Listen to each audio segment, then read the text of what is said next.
Hey, Assalamualaikum warahmatullahi wabarakatuh. Nama saya Edra Kamila. Eh, saya sendiri berasal dari Fakultas Farmasi Universitas Indonesia. Aku dari angkatan 2020 dan kali ini pada kesempatan kali ini akan menjelaskan tentang Fakultas Farmasi. Oke. Jadi apa sih farmasi itu? Ya, farmasi itu umumnya adalah ilmu yang mempelajari obat-obatan. Nah, di dalamnya kalian bakal mempelajari struktur dari suatu senyawa obat, terus cara sintesisnya, karena kan dari struktur itu nggak bisa langsung disintesis, ngambil dari satu bahan kimianya aja. Terus gimana sih cara ngolah obatnya, kita juga belajar di sana. Nah, tentunya kalian juga kan mempelajari berbagai macam penyakit serta pengobatannya. Nah, jalur dalam tubuh juga. Terus cara meracik obat, zat kimia pada tumbuhan yang berguna dalam pengobatan, serta cara sintesisnya, dan juga tata cara regulasi obat, juga menciptakan obat yang memenuhi kriteria dan standar. Nah, di farmasi sendiri ada berapa pilihan sih? Jadi, utamanya itu dari pilihan jenjang studi. Yang paling terkenal tentunya S1, tapi nggak menutup kalau misalkan ada yang D3, yaitu diploma 3. Nah, dia masa pembelajarannya 3 tahun, dengan gelarnya itu ahli media farmasi. Nah, kalau strata 1, seperti yang kita tahu, minimal itu 3,5 tahun sampai 4 tahun dengan gelarnya itu sarjana farmasi. Nah, untuk dapat gelar apoteker sendiri, itu harus profesi lagi selama 1 tahun. Nah, syaratnya itu harus nyelesain pendidikan S1. Jadi, diploma 3 itu utamanya, umumnya rata-rata itu ngebantu aja apoteker-apoteker atau ya nggak bisa jadi kepala tuh, kepala di suatu bagian, seringnya begitu di apotek. Oke, next. Belajar apa aja di farmasi ini? Di farmasi jangan kaget, mungkin kalian biasanya dengar kalau farmasi itu cuma belajar kimia. Iya, kimia belajar tentunya, tapi enggak semua, kita belajar semua dari farmasi, dari fisika, kimia, dan biologi. Nah, selain itu juga ada tadi jalur obat dalam tubuh, itu kita belajar di farmakologi. Nah, terus ada meracik dan buat obat, belajar di farmasetika, dan ada juga tadi obat-obatan bahan alam, itu ada di farmakognosi dan fitokimia. Ada juga farmakokinetika, lalu ada ilmu biomedik juga, tapi kita dapetnya yang dasar aja. Lalu ada mikrobiologi, di sana belajar semua jenis virus, bakteri, dan lain-lain, bahkan parasit juga belajar di sana.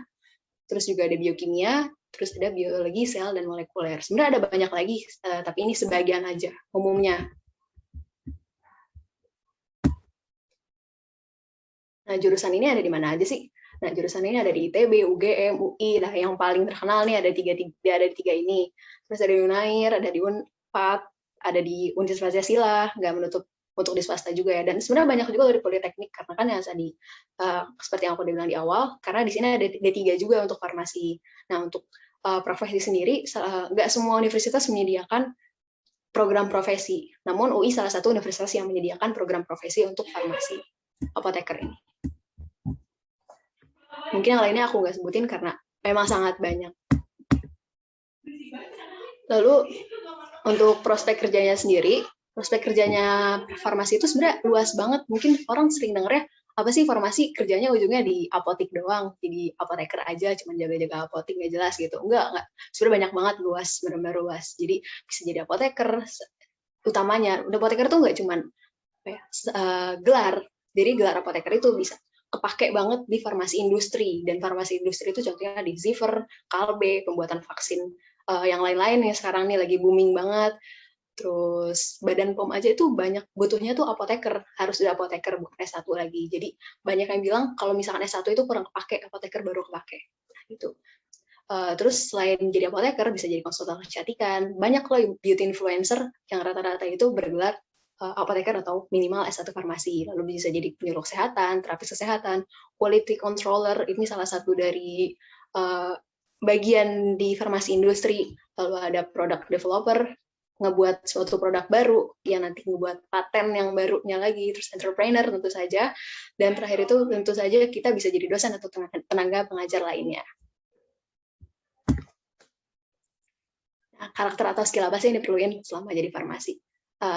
Menempuh pendidikan ini, berani, karena kalian juga bakal megang tikus-tikus buat uji coba, terus kalian harus rajin serta sabar menjalani semua rangkaian pembelajaran, detil dan juga sekatan tentu saja, terstruktur juga teliti, dan kalian juga harus mampu bekerja sama dengan baik, Dan ini juga perlu logika yang baik karena ada beberapa obat itu yang nggak bisa bareng karena bisa aja ada reaksi yang tidak diinginkan. Terus juga kan harus tekun dan berani berkomitmen.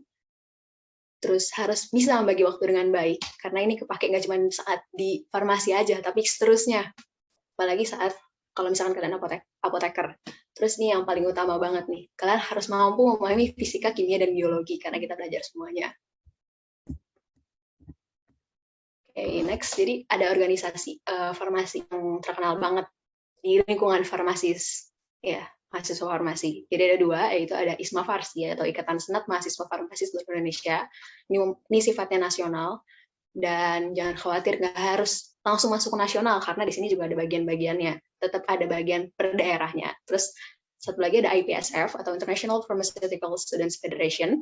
Ini tentunya kita secara internasional. Dan gimana sih cara gabungnya? Biasanya sih dibantu dari universitas kalian. Salah satunya kalau misalkan di aku bisa dibantu lewat BEM kalau misalkan mau ikut atau masuk ke IPSF, menjadi bagian dari IPSF. Nah, terus ada lomba dan beberapa kompetisi nih di farmasi. Yang menarik itu salah satunya kalau kamu suka desain, ada drug packaging design competition, ada juga digital posternya. Nah, tapi yang paling jadi trademarknya farmasi nih, itu ada patient counseling competition. Itu karena kita tuh jadi gimana dinilai cara kita menangani pasien saat lagi di apotik. Tuh. Terus ada juga kompetisi inovasi terkait isu kesehatan, ada juga membuat esai, ada clinical skills competition, dan terakhir ada compound competition. Itu ngapain itu? Kompetisi untuk meracik obat. Oke, gimana sih cara masuk ke jurusan farmasi yang sangat-sangat luar biasa ini? Bisa lewat SNMPTN, bisa juga SBMPTN, dan jalur mandiri lainnya. Untuk di UI sendiri, kebetulan bisa lewat PPKB. PPKB itu jalur rapot juga, tapi untuk UI khususnya, dia nggak buka buat farmasi, tapi masuknya kamu paralel. Oke, fun fact-nya paling ya biasa lah ya, praktikum pasti kita banyak, bisa lebih dari 3 kali.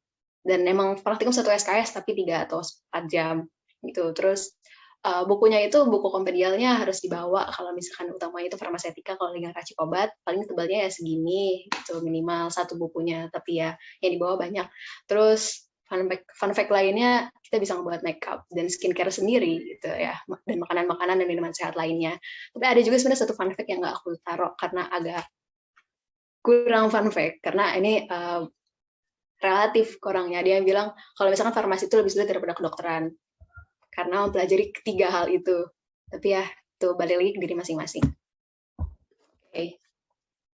Mungkin sekian dari aku. Jadi intinya sih kita itu bukan dokter, tapi dokter itu rasanya kurang lengkap gitu sama kita, tanpa kita. Oke. Mungkin CP-nya di sini aku lupa tulis. Bisa dihubungin di line Edra Kamila, atau misalkan Edra Kamila nama depan aku 2, bisa lihat di halaman pertama, atau bisa juga lihat chat aku di WA, itu di 0812 2302 2311. Oke, terima kasih.